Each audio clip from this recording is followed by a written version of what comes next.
Sorry, it's DJ.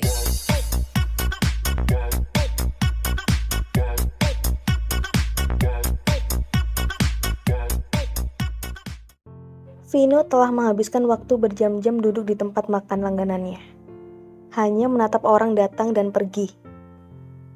Pemuda patah hati ini enggan beranjak. Dia hanya ingin sendiri dan merenung.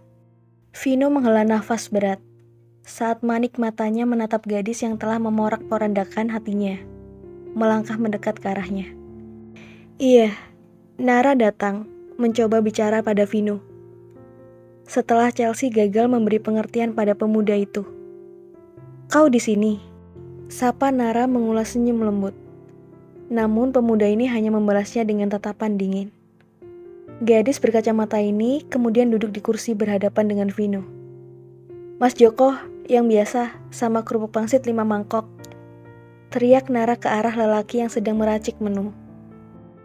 "Kenapa kau kemari?" Sosor Vino menatap Nara dengan tatapan menghunus. Melihat Nara yang hanya membuat perasaannya semakin tak karuan. "Aku akan menemanimu," ucap Nara dengan lembut. "Jangan peduli padaku, lebih baik kau urus saja dia." Hardik Vino rasa panas semakin menjalar dalam hatinya. Mengingat Nara dan Milan telah menikah. "Vin, jangan seperti itu, dengar dulu." Nara memegang tangan Vino, mengalirkan ketenangan. Menatap wajah tampan itu, lalu mencoba menjelaskan kejadian sebenarnya. Pemuda ini mengalihkan pandangannya ke sembarang arah. Tak ingin mendengar penjelasan apapun. Toh, walaupun bagaimanapun, keadaan tak akan berubah. Nara telah menjadi milik orang lain. Nara menghela nafas panjang, mengumpulkan kekuatan hati. Kejadiannya begitu cepat. Waktu itu, hari di mana pernikahan Kak Milan. Zelin calon istrinya tidak datang ke pernikahan itu. Dia membatalkannya. Jelas gadis kacamata ini memasang wajah serius. Vino hanya diam, tanpa satu kata pun.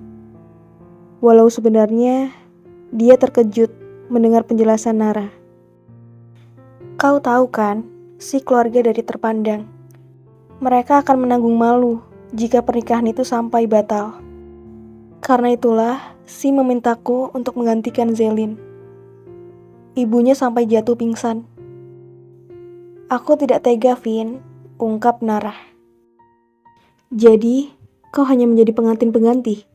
Sosor Vino. Nara mengangguk pelan mengiyakan. Tangan Vino terkepal erat.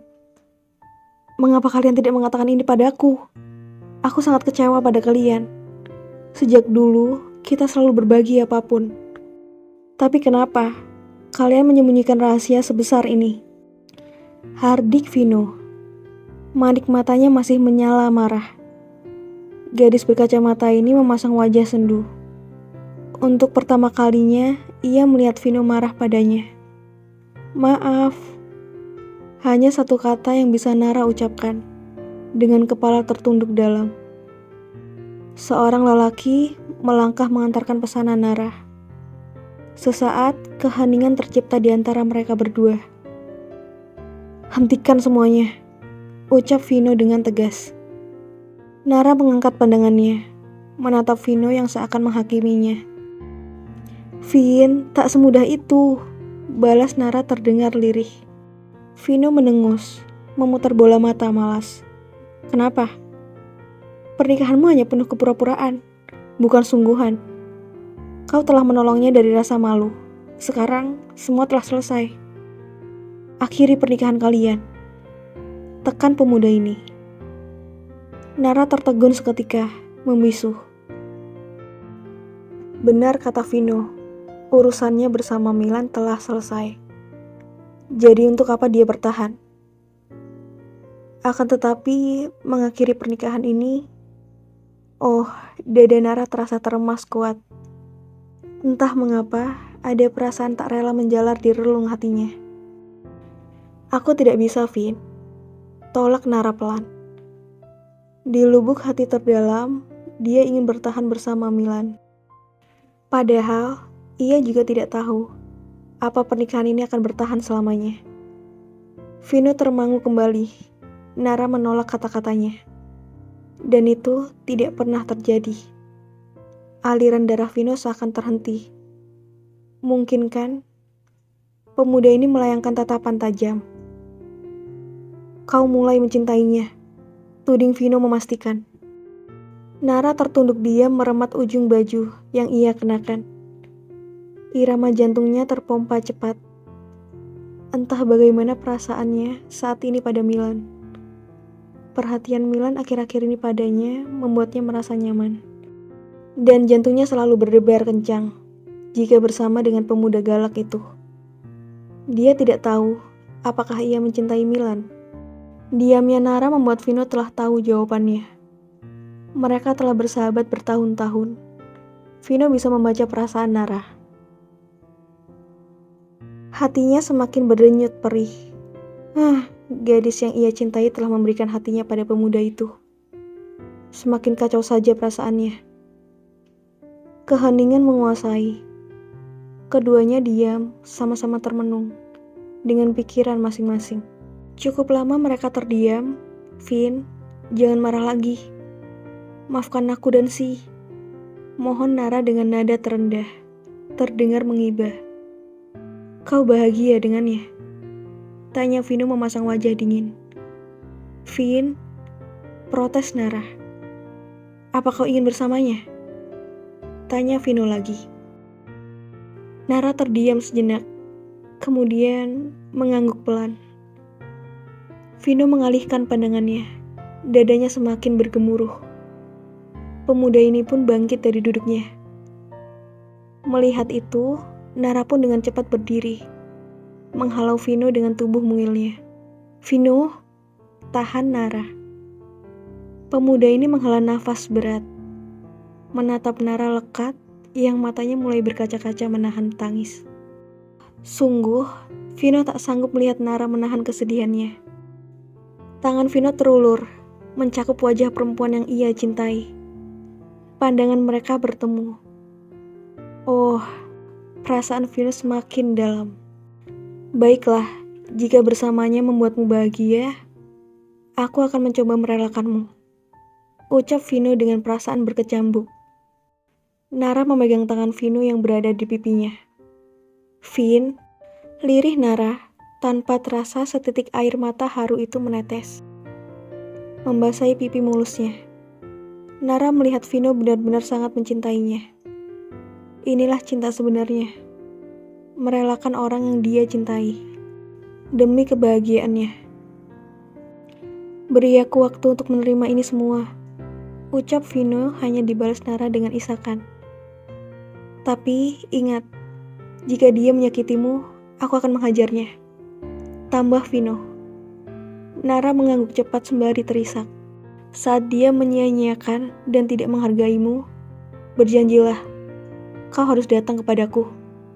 Kembalilah padaku. Tekan Vino. Setelahnya pandangan melembut. Ingat Ra, aku akan selalu menunggumu dan menerima apapun keadaanmu. Hatiku akan selalu untukmu. Jelas Vino, ucapannya mengarah.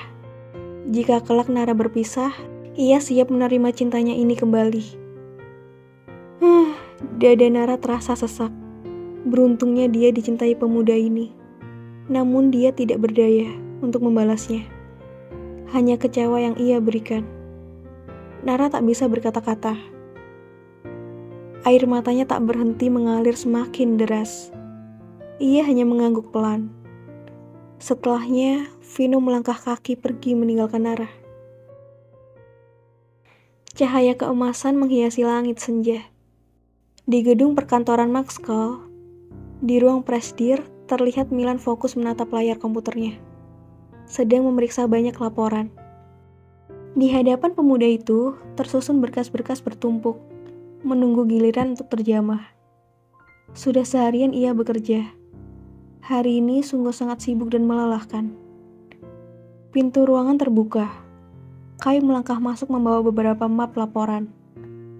Milan hanya menatapnya sekilas, kemudian kembali fokus pada komputernya. Kai duduk di kursi yang ada di hadapan Milan. Tangannya mengangsur map ke meja. Lan, Maxkal sudah mengambil alih stasiun TV yang pernah melukai Nara. Lapor Kai sembari bersandar nyaman di sandaran kursi. Pemuda ini berhenti menekuni komputernya, menatap Kai dengan senyum miring. Bagus, mereka jadi tahu telah berurusan dengan siapa. Berani main-main denganku. Balas Milan dengan senyum devil penuh kepuasan. Aku pastikan mereka benar-benar telah bangkrut. Tambah Kai dengan senyum seringai. Dua sahabat ini memang terkenal mengerikan dalam dunia bisnis. Tak segan-segan membuat lawannya hancur tanpa sisa. Kau tidak pulang, ini sudah sore. Tanya Kai menatap jam yang berada di pergelangan tangannya.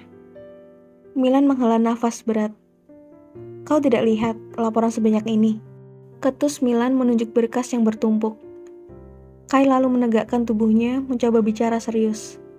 Lan, gak lama lagi, ada perusahaan raksasa dari Jerman akan masuk. Beberapa perusahaan berlomba untuk bekerja sama dengan mereka. Jika Maxkal juga ikut, akan lebih menguntungkan kita. Jelas Kai. Benarkah? Kai mengangguk yakin. Milan terdiam sejenak, mencoba berpikir. Baiklah, kau atur semuanya. Kita akan memberikan penawaran kerja sama. Kita harus mendapatkan proyek itu. Ucap Milan dengan menggebu dan penuh ambisi. Baiklah, aku akan mulai menyiapkannya. Obrolan mereka terhenti saat seorang perempuan cantik bertubuh langsing masuk ke dalam ruangan. Melangkah mendekat ke arah mereka. Memberi hormat dengan sedikit membungkuk. Pak Milan, ada tamu bernama Mark. Ingin bertemu Anda. Lapor perempuan yang merupakan sekretaris Milan. Mark? Kompak dua pemuda itu sama-sama tersentak. Wajah Milan kembali serius, sementara raut Kai terlihat cemas. Mark adalah orang yang diperintahkan Milan untuk mencari jejak Zelin. Kenapa perempuan itu menghilang di hari pernikahan? Hingga saat ini Milan masih tak mengerti. Dia butuh jawaban. Biarkan dia masuk, titah Milan. Mendengar titah Milan, Kai menelan salivanya kelat. Laporan Mark bisa membawa masalah pada dirinya. Karena ikut membantu menyembunyikan rahasia Chelsea. Kai tidak peduli pada dirinya, tapi dia tidak ingin gadis itu mendapatkan masalah. Bagaimana ini? Kebohongan Chelsea akan terungkap hari ini juga. Karena laporan Mark. Setelah beberapa saat, lelaki tinggi mengenakan jas hitam itu telah berdiri di hadapan Milan. Habislah sih. Batin Kai berbulir keringat dingin. Membasahi wajahnya. Merasa udara ruangan menjadi lebih dingin. Dia pun tak berdaya menghentikan Mark bertemu Milan. Bagaimana? Apa yang kau dapatkan? Tanya Milan langsung tanpa basa-basi. Memasang wajah penasaran. Mark menghela nafas, lalu mulai menjelaskan. Saya ingin melaporkan Tuan, jika... Suara Mark menggantung saat dering ponsel terdengar memecah keheningan mereka. Dret-dret. Milan dan Kai kompak mengarahkan manik mata mereka pada ponsel berdering, yang ternyata milik Milan. Tunggu sebentar, tahan Milan meraih ponselnya. Sejenak Milan menatap nama yang tertera, Mama. Ia mengusap layar ponsel, setelahnya mengarahkan ke telinga. Kamu di mana sayang? Mama Erika. Di kantor, Ma. Kamu gak pulang ke rumah? Milan sangat sibuk, Ma. Mama udah di rumah. Mama nunggu kamu makan malam. Milan benar-benar gak bisa, Ma. Milan sibuk. Balas Milan memang sibuk.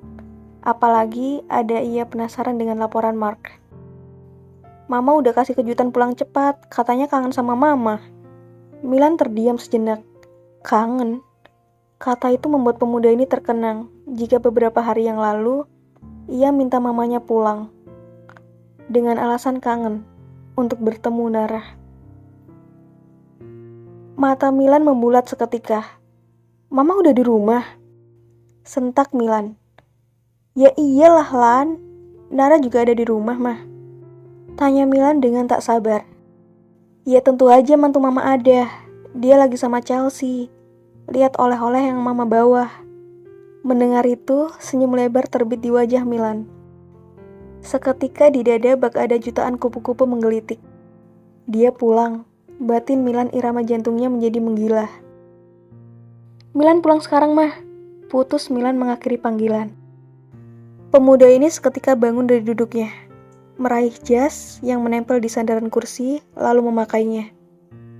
Kai dan Mark hanya mengerutkan alis, melihat tingkah Milan yang seketika berubah. Mark, lain kali saja kita bicara. Ucap Milan sudah tidak peduli seberapa pentingnya laporan dari Mark. Yang dia pikirkan hanya pulang bertemu Nara. Semua sudah menjadi tak penting lagi. Lan, kau mau kemana? Tanya Kai heran. Aku mau pulang, mamaku sudah pulang dari Paris. Jelas Milan berlalu. Wajah Kai semakin bingung mendengar penjelasan Milan. Memang kenapa kalau mamanya pulang? Bukankah itu sudah biasa? Sejak kapan pemuda ini menyambut mamanya dengan begitu antusias? Kai bertanya-tanya dalam hati. Namun menarik nafas lega, rahasia Chelsea aman. Kali ini gadis yang ia cintai itu selamat. Mama Erika terima kasih, batin Kai. Milan berlalu keluar ruangan, meninggalkan mereka. Dengan wajah terus tersenyum. Oh, istrinya telah kembali. Malam ini dia dan Nara akan kembali di dalam satu kamar yang sama.